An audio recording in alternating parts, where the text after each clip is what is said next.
you got to do is become honest, open, and transparent. If you'd like to know more about hot government, just Google us. Google hot government. We're on Facebook. We have a webpage, and it's full of information. There's some delicious food and refreshments back there. Please partake of those. And if you so desire, we would appreciate a donation to keep this outfit going. Today's a special day in the history of our city. It marks the first day after the announced completion date for the Promenade, a 5-acre walkway adjacent to the much-anticipated $65 million riverfront development, which was promised to be built on the land that has instead become a 22-acre gravel-covered brownfield. If you direct your eyes across the street to the north, you will see what was once private land, the owners of which never made it off limits to the public. And it's now enclosed and marked no trespassing.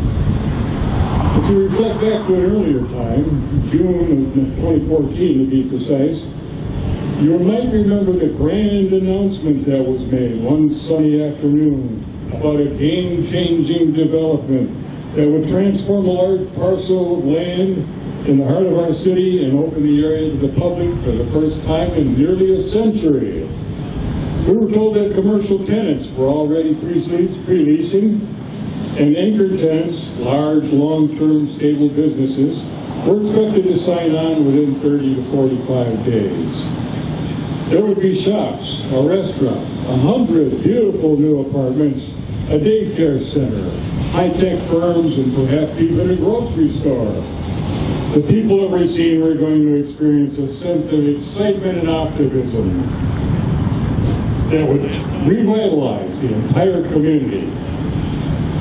Construction was to begin later in the year, 2014, and phase 1 was to be completed by the occupant and ready for occupancy by the spring of 2016.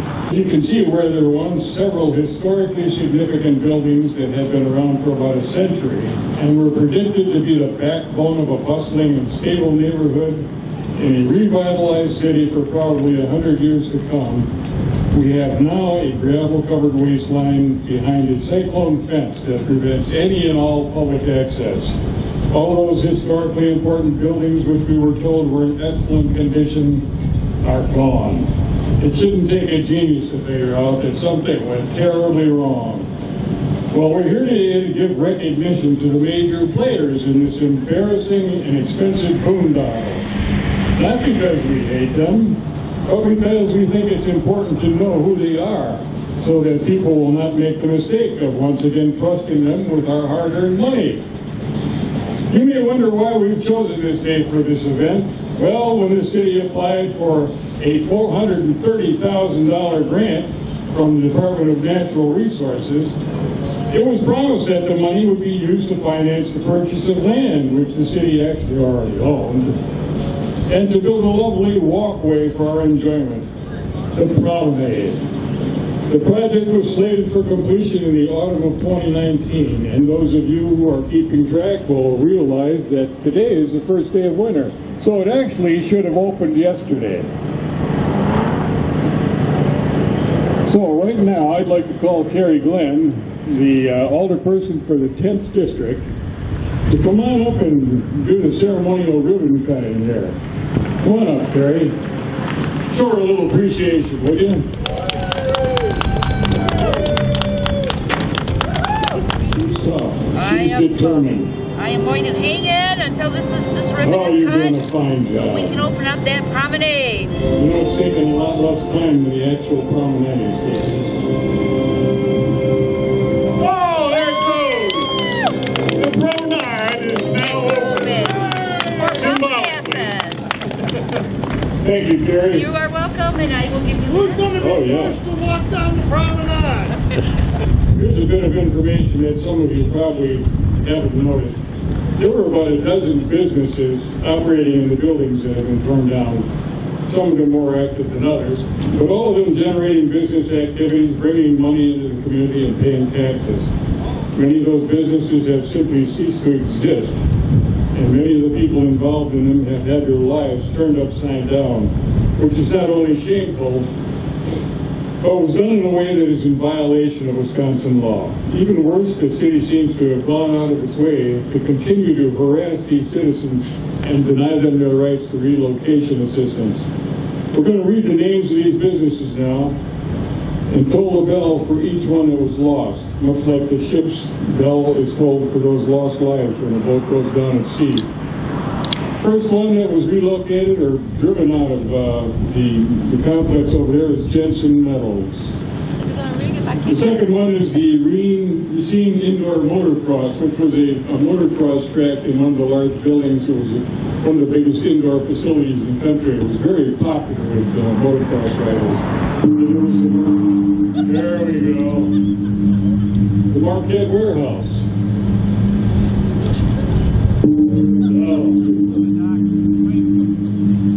The Marquette Distribution Center.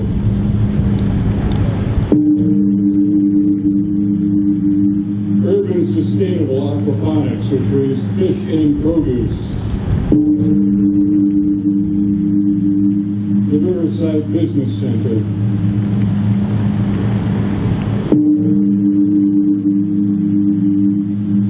Azarian Wrecking.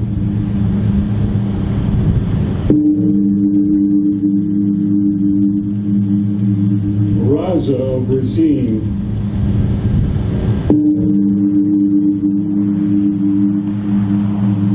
Azar, a limited liability company.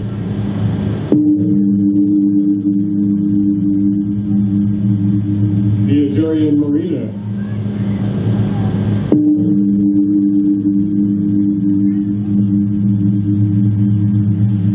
P&P Products, which was run by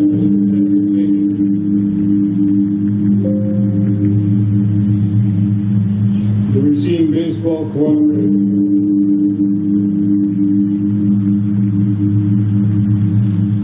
And the annual Halloween House of Fear. They're all gone now.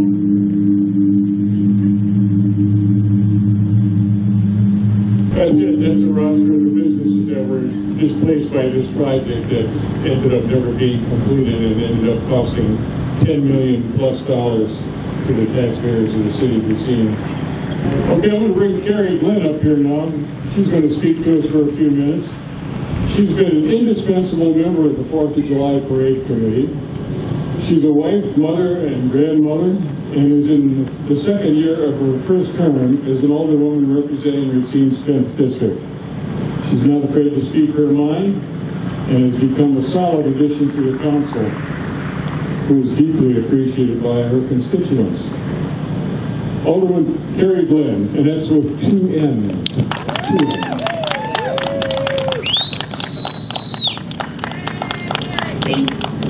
Thank you all for coming out here today. As Doc stated, my name is Carrie Glenn. I am an alderwoman in the 10th District of the city of Racine, but I am also a private citizen. So saying that, I have been a resident of the city of Racine my entire life, and I love the city of Racine. I do have to say the direction the city is going in lately is not good. Why do I feel this way? Because my tax dollars are being squandered by those who do not have the citizens' best interest at heart. Our tax dollars are being squandered on developments that never come to light. Look across the street here. Millions of taxpayers' dollars have been spent on the site, and we have nothing to show for it. A matching Knowles Nelson grant was given to the city of Racine. I get an echo. Given to the city of Racine to help construct public access to Root River via walking or bicycling. There was also supposed to be public access to launch your canoe or kayak. I'm not seeing this, and if anyone else here can see that, please point it out to me. Okay, the squandering of our taxpayers' dollars is real here in the city of Racine. Hot government was formed by concerned citizens like me to find out the truth about this squandering. We are tired of paying more and more taxes only to see our services being cut on a yearly basis and developments that never come to light. Now, where do I start with regarding the money squandering? How about if I give you a few examples starting at the top? The mayor's office used to function quite well with just one secretary that is shared with the city attorney. Today, there are 4 additional employees getting the mayor his coffee, writing up reports to convince us that he is doing a great job. Okay. They are costing the taxpayers almost $500,000 a year, but yet we're saving $9,000 by turning off streetlights and millions by cutting health care benefits for the city employees, which includes police and fire. Yes, the city employees did get a small raise, but it does not cover the increase that they are now have to fork over for the health care in 2020. Just a minute here, and I happen to know of one employee that has made out on this. The city finance director has received the biggest raise of over $9 an hour. Just his raise alone was bigger than that of any hourly wage of taxpayers working for a fast food chain or other big companies here in the city of Racine. If that makes you happy, then the current mayor is just what you need. I could go on about the squandering of our taxpayer dollars, but want to keep this short and have 2 more issues I would like to address. The first one, Tex Reynolds' Toys for Tots. I was only one of 2 people in the meetings regarding Toys for Tots. Each meeting had a different narrative. In the end, it is not about paying rent for them for the space they are occupying. This is about getting Toys for Tots to move to another location. Another city department wants the space and will do just about anything to get it. If you haven't toured the current space for Toys for Tots, I encourage you to do so. Then contact me and I will explain what I've learned from these 3 meetings, and I'm sure you will come to the same conclusion that I have. Now, Car 25 is a public access channel for the city of Racine. In the past, there was always something to view on this channel, from local softball games, the 4th of July parade, educational programs, and other informative shows. Yes, it has dwindled down to mostly the Council of the Whole and Common Council meetings.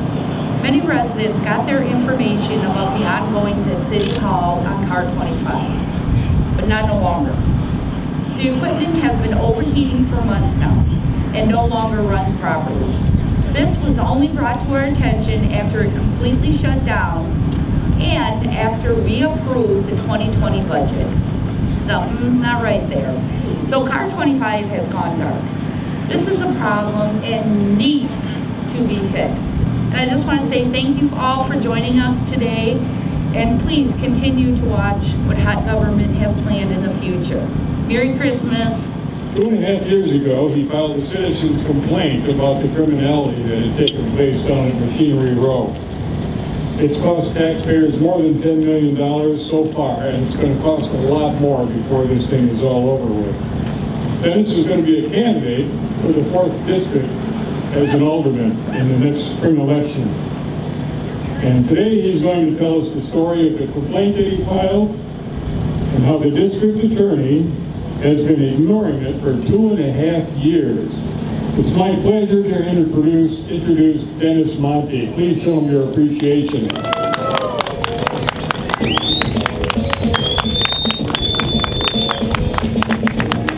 We're not here to offend anyone. What we're here for is to inform you and up the ante on the methods that we're using to bring attention to the criminality that is going on in Racine politics. So, Machinery Row is the gift that keeps on giving, or not. Today we celebrate the promised completion of the Root River Promenade. at Machinery Row. It's projected, as said before, to be finished this week. Funded by the DNR's Knowles Nelson funds, was applied for and granted to provide a river walk along Machinery Row to enhance the experience of having access to our river. I hope all of you have enjoyed a pleasant walk along the river on the promenade, taken a bike trip, or launched your canoe from that site. By the way, except for the purchase of a strip of land, the remainder of the $500,000 has mysteriously disappeared into the city coffers, never to be seen again. Let's talk about the corruption involved in Machinery Row. For starters, we can thank Corey Mason. Corey Mason used his position and power in Madison to lock up every single one of the historical tax credits available in the state for this wonderful Machinery Row project. Not only were those credits never used by us, other municipalities were left dry. They were not able to apply for those credits in their municipalities. We have a developer, Rodney Blackwell, FPP, MRLLC. He came on board, was highly recommended, but apparently penniless, because the city had to finance his purchase of the property at Machinery Row. That portion that the city paid came from the Intergovernment Development Fund. Now that's a fund that is a contractual agreement between the city of Racine and all of the outlying municipalities in Racine County. And the contractual intent of those monies is to help economic development in the city of Racine and increase the quality of life by supporting things like our zoo, our historical museum, and our libraries. So let's back up for a moment and talk about the purchase. Dr. Jorgen went through the list, and we heard the bells for all those businesses. He left out one important item: the eviction of the Fourth Fest of Racine. For a very long time, the building at 1010 Water Street had been the storage facility and the staging area for building floats for the 4th of July parade. This is a non-profit, and they were left out in the cold. There was no reason for the building to come down, but it did out of spite. I won't go into any of the other properties that were mentioned, but comically enough, the city even tried to evict a tenant that they told the state of Wisconsin wasn't there. Sufficient notice was not given, nor were the legally mandated relocation and business reestablishment monies provided by the tenants that were displaced by this project. In fact, City Attorney Scott Letney and Nicole Loop, or Nicole Larson, whichever moniker she was using at the time, who had only a short time before the project, presented a seminar on the relocation rights of tenants. Suddenly, when the Machinery Row project came to light, they had a terrible case of amnesia. And they used every legal maneuver they could muster to prevent tenants from receiving this assistance. They didn't even provide the required relocation counselor mandated by law.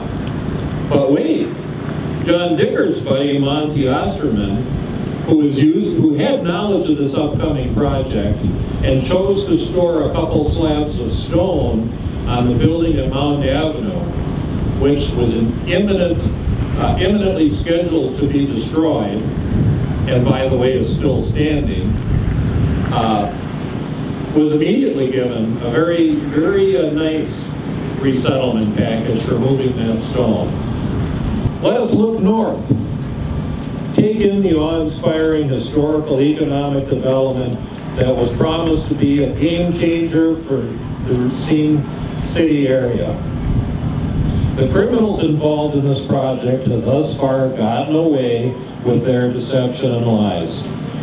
Their misuse of yours, the county's, and the state's tax dollars, totaling around $12 million. They have cheated Sportsmen out of money from the Knowles Nelson Fund that could have been used for improving the quality of sportsmanship in Wisconsin. They cheated other municipalities out of the use of well-deserved historic tax credits. And we are here today to amp up the exposure of these crimes. Let the festivities begin. Thank you. Our first roasting is former Mayor John Dickert. John slush funded Dickert. He never met a campaign contribution, legal or illegal, that he wouldn't accept, and he would never let morals inhibit his ambitions. So tough, bring it upside down. But we present to you effigy John Dickert. Our second guest, effigy, is current Mayor Corey Mason. Mayor Corey Mason. We learned a long time ago that scamming is easier than working, and he's developed in hardcore. He's been deeply involved in Machinery Row and was for the arena before he was against it. Mayor Corey Mason. Our third roasting goes to City Attorney Scott Letney. Scott Fast and Loose Letney, a corrupt and ambitious control freak who attacks anyone who dares to ignore the ultimate authority he believes he has. He was the conniving legal mind behind much of the fraud. City Attorney Scott Letney.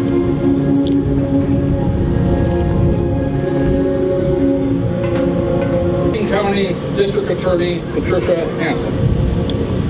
Patricia Blind Justice Hansen was ushered into the DA position when Rich Giappetti went down in flames.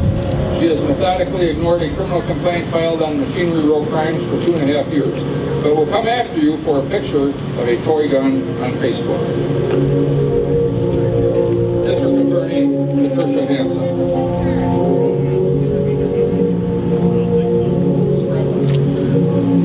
Eugene Got Your Back Yasikorovich, the go-to judge for the city who uses the court to protect Machinery Row fraudsters, responsible for violating Sandy Whitener's First Amendment rights and the infamous secret court to keep the rest of us in the dark.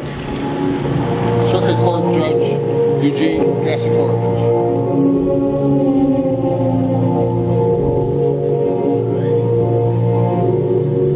They are, ladies and gentlemen, Expose them.